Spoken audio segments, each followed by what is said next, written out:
हमनी के संस्कृति, हमनी के संस्कार सदा रहे हमनी के साथ। भारत के महान ग्रंथ और काव्य सब के संपूर्ण संकलन सब्सक्राइब करें तिलक।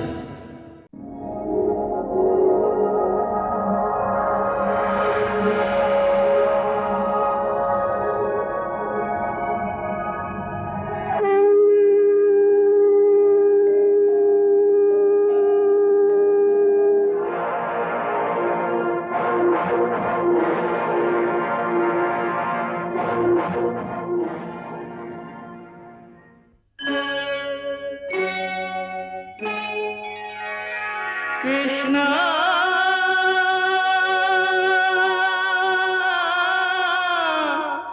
कृष्णा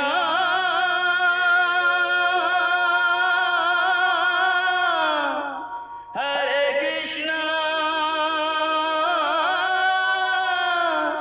हरे हरे।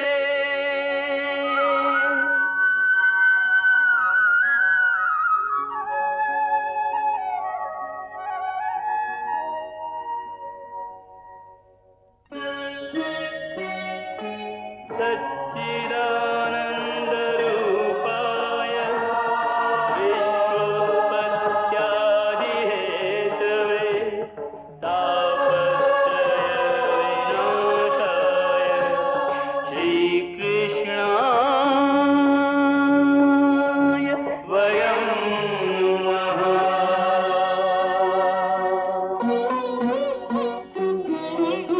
श्रीकृष्ण गोविंद हरे मुरारे, हे नाथ नारायण वासुदेव। हरे कृष्ण राधे कृष्ण कृष्ण हरे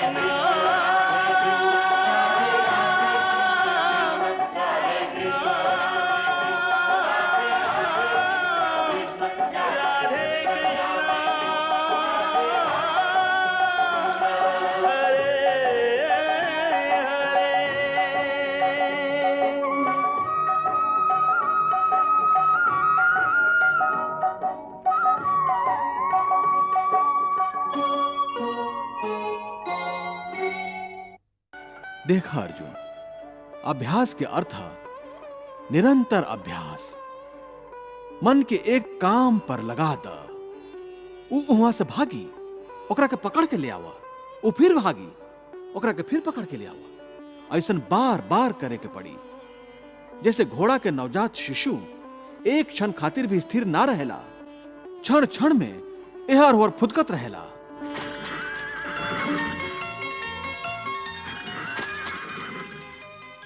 वही तरह मन भी क्षण क्षण में एहर ओहर फुदकत रहेला। एगो चंचल घोड़ा के लेखा मन भी बहुत चंचल होखेला, और ऐसन चंचल मन के काबू कईल उतना ही कठिन है जैसे कोनो मुहजोर घोड़ा के काबू कईल। ऐसन घोड़ा के काबू करे खातिर सवार जितना ही जोर लगावेला, घोड़ा उतना ही विरोध करेला और बार बार सवार के ही गिरा देला। बाकी यदि सवार दृढ़ संकल्प होखे तो अंत में उहे चंचल घोड़ा पर सवार हो जाला। बस फिर उहे घोड़ा सवार के इशारा पर चलेला।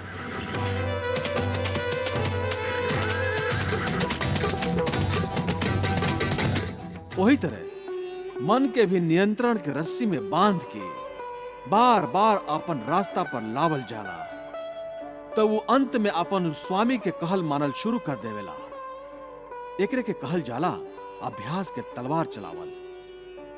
जब अभ्यास के तलवार से ही मन ठीक रास्ता पर आ जाए, तो फिर वो दूसर वैराग्य के तलवार के का जरूरत है?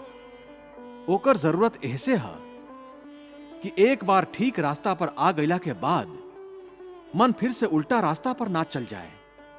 काहे कि उल्टा रास्ता पर इंद्रियन के विषय ओकरा के हमेशा ही आकर्षित करत रही हैं।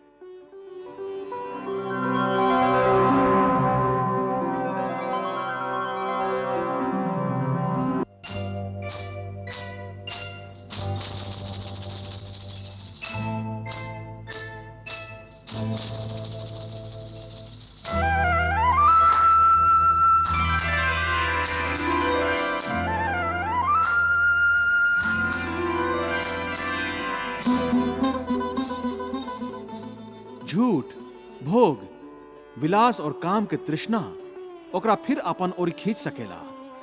ऐसे मन के समझावल जरूरी है कि उ सगरे विषय भोग झूठ है, बेकार है, योग माया के द्वारा उत्पन्न होखे वाला मोह के भ्रम है।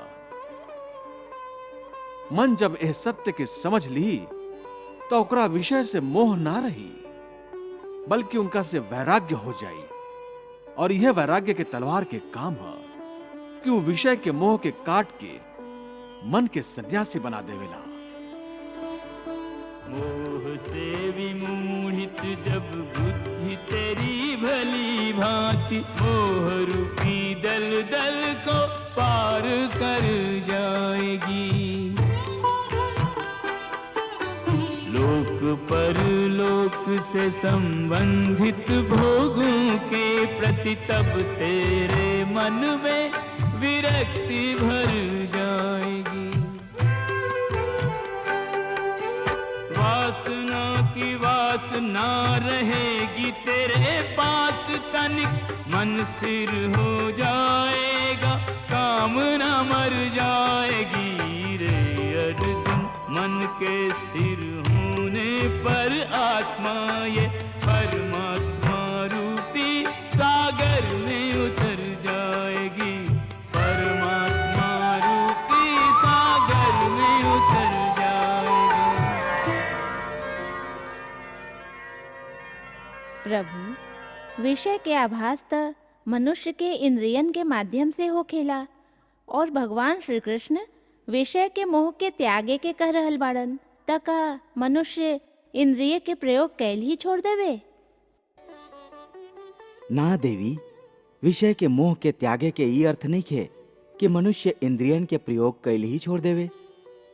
परमात्मा ई इंद्रिय मतलब ई नाक, ई कान, ई आंख, ई जीभ और त्वचा प्रदान ही ऐसे कैले हैं कि वो इनका द्वारा जीवन के आनंद स्वयं भी लेवे और प्रभु के बनावल एह सृष्टि में भी चारों ओरी आनंद ही आनंद बांटत रहे। प्रकृति सृष्टि में रंग, रूप, रस, संगीत, स्पर्श और तरह तरह के सुगंध के रचना यही खातिर कैले हैं कि प्राणी उनका से सुख पावे। ऐसे मनुष्य के चाहिए कि अपन आंख से सृष्टि के दर्शन करके सृष्टि में चारों ओर बिखरल रंग के देखे, फूल के देखे, तारा के निहारे, चांद के चांदनी के आनंद लेवे, रंग बिरंगा पक्षी के देखे, उनकर अद्भुत और सुरीला चहकार के रस लेवे, कोयल के कूक सुने, झरना के संगीत सुने, जूही, बेला, मोगरा, कस्तूरी और सावन के पहला फुहार पर धरती से फूटे वाला सुगंध के आनंद लेवे।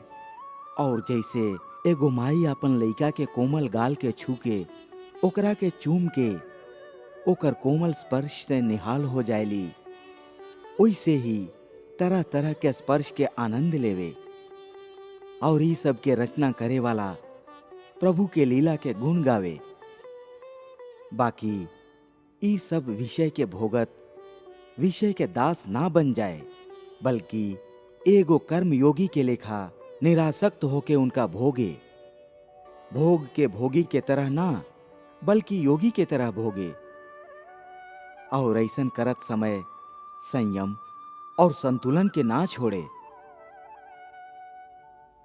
प्रभु भोग के त्याग के बात ना कह रहा देवी, प्रभु तो भोग विलास में आसक्ति के त्याग के बात कर रहा है। हे केशव, ई जे तू वैराग्य के बात कर तारा, ई तो तबे आ सकेला जब प्राणी के आपके यह बात के विश्वास हो जाए कि ये सगरे जगत असल में झूठ है, नश्वर है। बाकी आपके माया के प्रभाव से वो सांच जान पड़ेला। यह परम सत्य के ज्ञान पर विश्वास हो जाए तबे तो वैराग्य होई।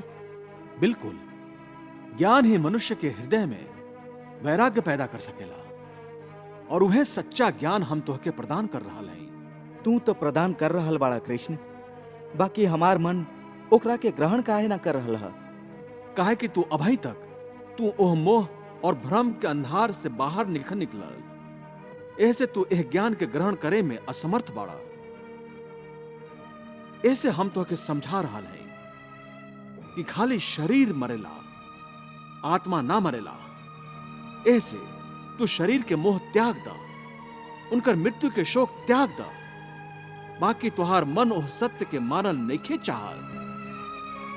तू ठीक कहता रा केशव, हम तुहार बात के समझत त हई, बाकी हमार मन ओकरा ग्रहण काहे नइखे करत?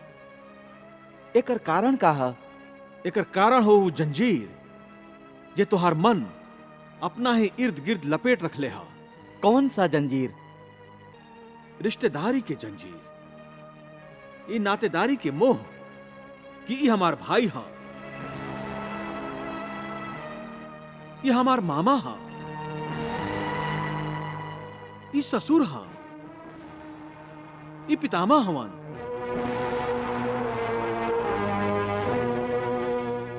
तू ठीक कहता रा कि रिश्ता नाता के जंजीर हमके चारों ओरी से जकड़ के रख ले हा।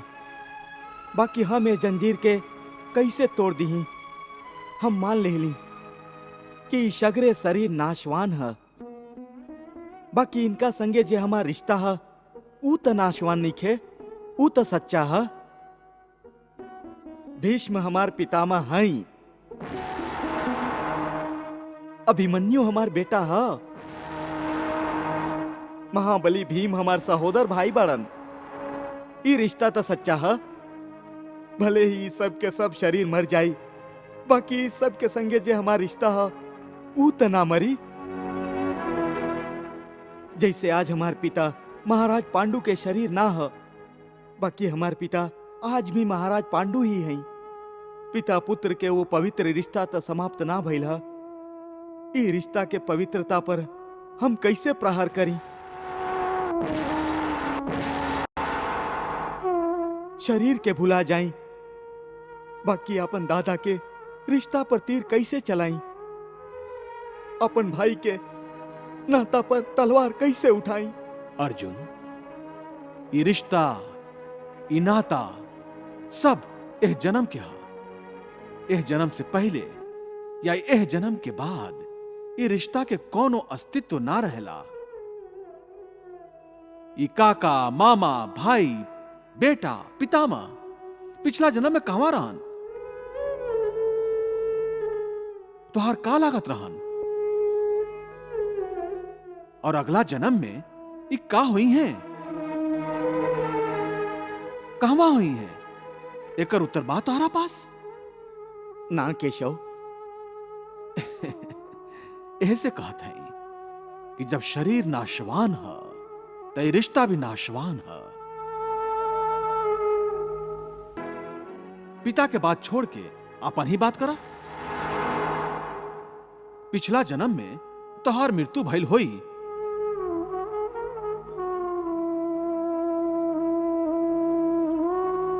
ओ समय तुहार सब संबंधी रिश्तेदार रोवत हुई हैं।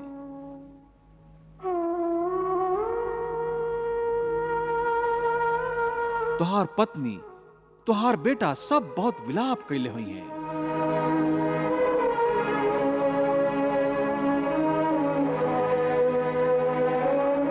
बाकी आज एह जन्म में तो के याद भी नहीं कि के तुहारा मृत्यु पर विलाप कैले हुई। आज तोहरा खातिर उनकर या उनकर रोए धोए के कोनो मोल नहीं खे। यही से तोहके समझा रहा है कि ना केकरो मृत्यु के शोक करा, ना केकरो संगे नाता टूटे के दुख माना। वैसे भी हमार माया के प्रताप इतना प्रबल है अर्जुन कि जिनका के तू समझेला कि तुहार मृत्यु के बाद बहुत शोक करी है, सगरे जीवन रोवत रही हैं, वो असत्य है। हमार माया के प्रभाव से थोड़ी के ही दिन के बाद वो रोवे वालन के तू हंसत खेलत देखबा।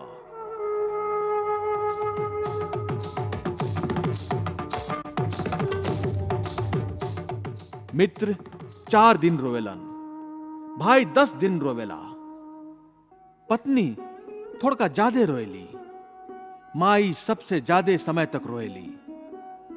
बाकी सबके आंसू धीरे धीरे सूख जाला। और ऊ आंख में फिर से नया नया सपना के रोशनी चमके लागेला।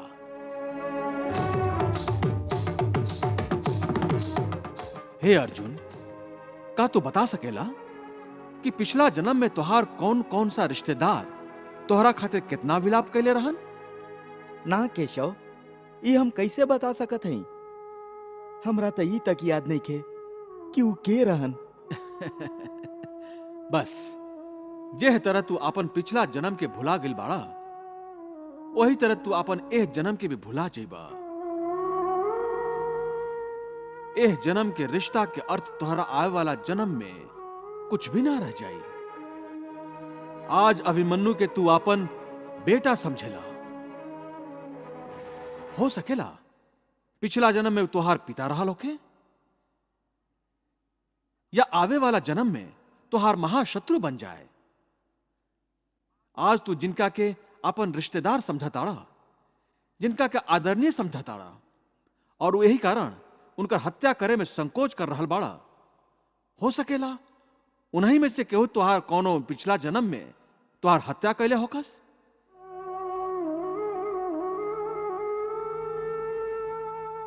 या तू ही अगला जन्म में उनका फिर से हत्या करता। हे अर्जुन, ये रिश्ता शरीर के जन्म के संगे पैदा होखेला और शरीर के मृत्यु के संगे ही मर जाला। ऐसे ये रिश्ता नाता के चक्रव्यूह से बाहर आ जा। आत्मा अमर है, यह अमर सत्य के पहचाना। रिश्ता तब बदलत ही रहेला। संजय, ऐसने लोग होखेलन जे परिवार में फूट डाल देवेलन, भाई के भाई से अलग कर देवेलन, अखंड परिवार में दुश्मनी के बीज बो देवेलन। ये कृष्ण तबाद के धनी बाड़न। बचपन में माखन खा खा के इनकर बात भी चिकना चुपड़ा हो गई हा।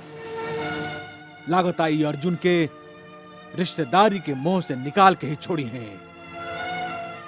महाराज, बात साँच होखे त मनुष्य ओकरा तुरंत मान लेवेला। श्री कृष्ण के बात साँच है, तबे त मन के भावेला। भावेला? हमार मन में त तीर के तरह चुभ रहा हा उनकर बात। हम तो खुश रही कि कृष्ण यह युद्ध में हथियार ना उठाई हैं। बाकी आज पता चलल कि उनकर सबसे भयंकर शस्त्र तो उनकर जीव ही है, और यह शस्त्र के वो बेधड़क प्रयोग भी कर रहा बाड़न, और केहू कुछ ना कर सकेला। अब बतावा, उनकर जीव कौन सा अंगारा बरसा रहा हा? हे अर्जुन, ऐसे तोके ना रिश्ता के मोह करे के चाही, ना रिश्ता के टूटे के शोक मनावे के चाही। यह सांख्य योग के ज्ञान है कि मनुष्य के एगो योगी के लेखा सोचे के चाहिए कि सब रिश्ता नाता मोह के उत्पन्न करेलन, और मोह ये रिश्ता के इतना जोर से पकड़ लेवेला जैसे एगो लोभी पुरुष नदी में डूबत समय भी धन के गठरी के ना छोड़ेला।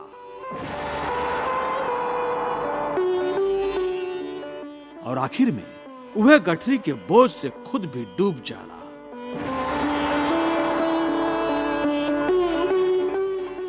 यही से अपना मन के सन्यासी बनावा और ये मोह के बंधन के छोड़ा, और यह बात पर ध्यान द कि ए समय तुहार कर्तव्य का है, तुहार धर्म का है, और ओकरे अनुसार अपन कर्म करा।